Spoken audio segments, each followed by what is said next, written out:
It was actually through my previous job with Lloyd's. They had a charity place at London Triathlon and they offered it to me.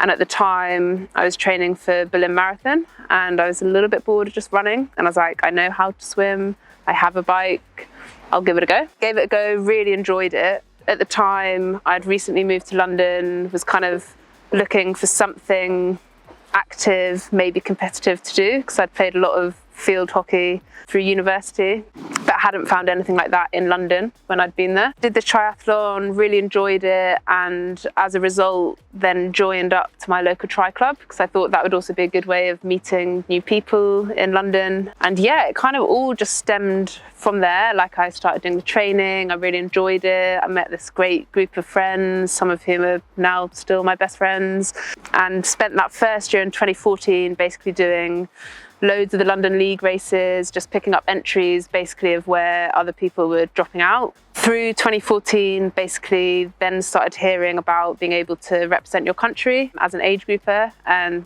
then decided that that sounded really cool, like I can race for GB. Made that my mission to then do that for the next year. So qualified them for the European Duathlon Champs in 2015 and the Olympic Distance Champs. Did both of those. Yeah, the Olympic Distance Champs in Chicago, I kind of realised pretty quickly that my swim and my run were nowhere near good enough at that distance to be competitive. Decided to move up the distances. I'd also, by this point, because I'd been in the triathlon club, started hearing people talk about this mythical place in Kona. I was like, what is this Kona thing people are talking about? Even at that point, still like an Ironman just seemed absolutely crazy. I was like, how can people do that? Like that just seems so long and so hard. But yeah, moved up to the 70.3 distance, enjoyed that, was doing quite well at that, and then decided I was going to have to take the plunge, and in 2017 did my first Ironman. Did Lanzarote, which my coach at the time was like, that's a terrible idea, it's really hard. And I was like, well, if I want to go and do Kona, then I might as well do a hard one. At least then I know that if I can do a hard one, that Kona maybe won't be as hard. It went really badly. There was a combination of things. I think I over-carb loaded, I was sick in the swim, I had to do 2 toilet stops on the bike, and then the marathon was basically find every portaloo I could find. So it didn't go to plan. I still finished 3rd in my age group, and luckily for me, the lady that came first already had her Kona spot, and the lady that came second didn't want it, so I got the Kona spot.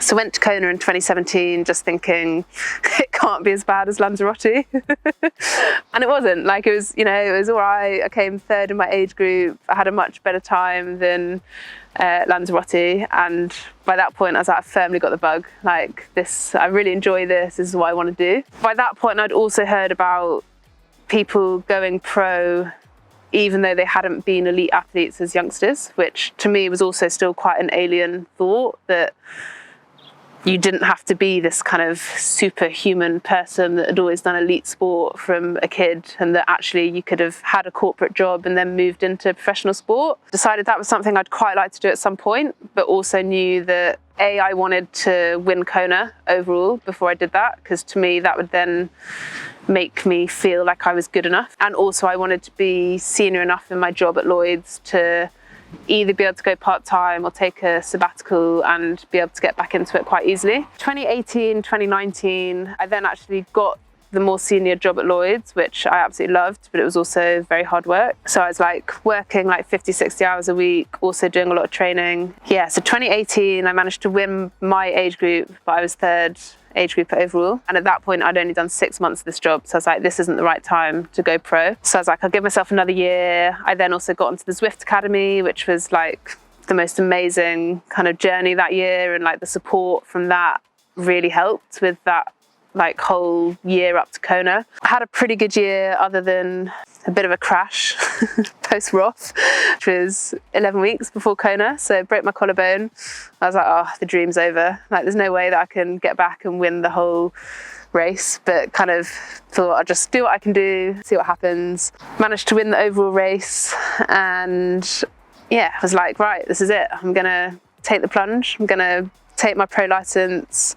Spoke to my boss at the time and I was like, can I I basically invented a job for myself so I could go part-time, which he thankfully was on board with. So went down to 2 days a week, went and did my first pro race in Australia that year, because I kind of just thought, why not? Let's just go give it a go. And yeah, again, the race didn't really go to plan. I had a really terrible swim. Even for me, it was terrible. I think I wasn't quite last. I was person before the last person out of the water. I then got onto my bike and yeah, this is the level of my mechanics. Hadn't realised that you couldn't put a 28mm tyre on with the Specialized bike I had at the time, with like the hydration on the back. So my tyre was like jammed on the hydration. So I basically had to let loads of air out the tyre so it would roll. So I was probably running on like 50 PSI on that race. And then I got one puncture, which I managed to fix. And then it punctured again with like 20k to go. So I had to roll the whole last 20k back in on a completely flat disc wheel. Not ideal. And then was actually having an all right run and then had some knee issues. So yeah, not a great first pro race. And then COVID hit. So 2020 was an interesting first year of being a pro. But yeah, from then it's all kind of picked up quite nicely. So like 2021, the racing kind of came back a bit. We had a good few races. I was starting to see more improvements from having had that whole year of more sleep in particular. And then I'd say like 2021, I guess I won my first Ironman in Mallorca and then backed it up with South Africa 5 weeks after. And then 2022, probably best result to date was coming 5th at the Ironman World Champs. 2023 was then a bit of a write-off. Struggled with lots of calf issues. So yeah, hoping now. I feel like there's been quite a lot of changes now. So for 2024, I'm now completely full-time athlete. So I've left Lloyd's, so that's quite a big change. I've changed coaches, so I'm now working with Casper, which is slightly different philosophy. Got a new coach, I've got a few new other people in my kind of broader team. So I've been doing all this work with Lawrence van Lingen on like the running and how I move. A lot of different things coming into this year. And then I think I've also got the confidence of the fact that despite such a bad year last year, the brands that I've enjoyed working with have stuck by me and still want to support me. So I feel like this year I've kind of got that confidence of I've got those brands I like and they believe in me, even though I haven't had the results last year to back it up. I've got like this great team around me to help. And then we've got this exciting thing like the Ironman Pro Series, which is going to be my focus. So I'm going to focus on that, try and win that. So it's quite a lot of racing to get in for the year, which is partly why I've taken like a longer sort of winter to kind of build into it to make sure I've got that really good base for the season. Should be an exciting year.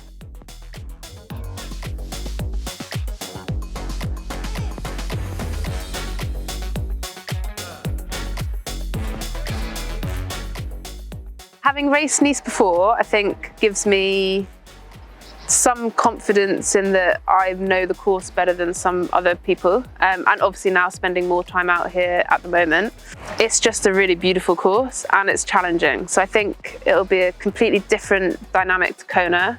It'll definitely suit me better being a harder bike, because I think you'll have a little bit less of that group dynamic of people being able to kind of sit in, you know, but like kind of go around with a group on the bike and then run really well. Like everyone's going to have to get up and down that hill, which is very different to the kind of Kona, much flatter kind of course.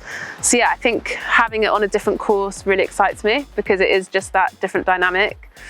Having it on a course where you don't, for me, have to fly halfway around the world, also really nice. Like jet lag is something that I'm not going to have to deal with, which will be really quite refreshing. I think it's just going to be like a really, really exciting race.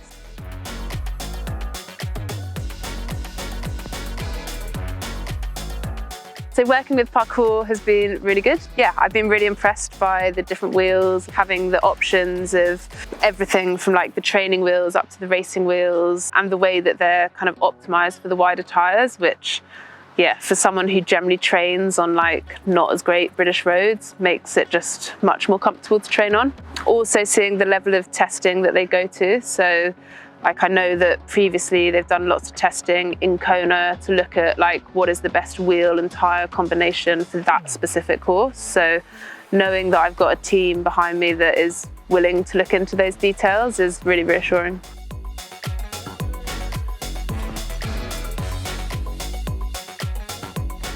The bike is obviously A, my favourite, and B, it's a big part of an Ironman in particular. So having a bike that I know fits me really well, that I know, again, like the design that's gone into it has had everything thought about. Alongside that, I think it's having that belief from the team that they think I'm worthy of being on their bike. You know, I think with Argon 18, they sort of started working with me before I had any of my good results. I guess, yeah, it gives me the confidence that they can kind of see the story, they can see the progression, and they believe in that too. So that helps, especially when I have like some of my not as good days, being like, if a brand like Argon 18 like believe in me, then I must be good.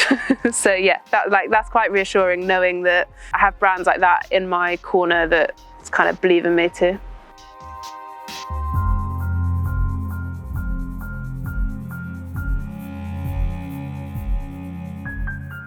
The transition from age group to pro, you hear about it from lots of different people in terms of what it's going to be like, and that it's going to be harder than you think, definitely harder than you always expect it to be. I think mainly from a mental perspective of you kind of get used to winning as an age grouper. Then you basically get to you're coming in and you're then definitely at the beginning. Like obviously I think there are a few exceptions to some people that come in and still start winning straight away, but you're generally then more towards the back of the pack. I think for someone like me as well, where swimming is not my strength, potentially the racing doesn't feel that different, because often for me it's still quite a solo time trial of like I'm not necessarily with the group, like I'm still having to push fairly hard to get back up to the group. But yeah, in many ways for me it's still, I can race kind of my own race. Hopefully this year, now that I've made some swim improvements, I'll be a bit more in like the race dynamics, because I think actually as a pro that can be very different to an age grouper. Of